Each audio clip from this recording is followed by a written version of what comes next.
कुकुर कुछ भौंका तरह सर। चलिए लाइन में तू जवाब देना मैं उचित नहीं समझता। नहीं भैया नहीं। भौंक ले जितना भौंकेगा, लेकिन अगर जवाब एक आई तो घरे खोज के मारा। ये नाम पवन सिंह है। शेर है। ठीक है, चल ते नकल कर।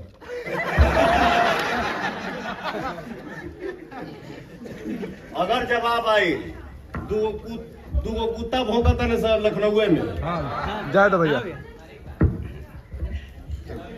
हमारा जाएगी पड़ी, हमारे के चिथड़ा उड़ाई। लखनऊ में रहे ना जी लोग हमरा के।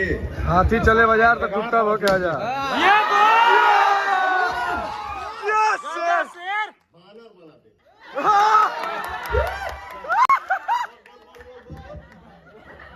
बोला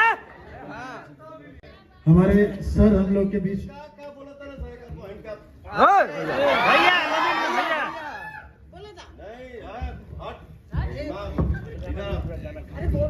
बोले वाला सब बच्चे बांटी तो हर भाई बहन सब आई। हम नहीं बारी दे रहे भैया।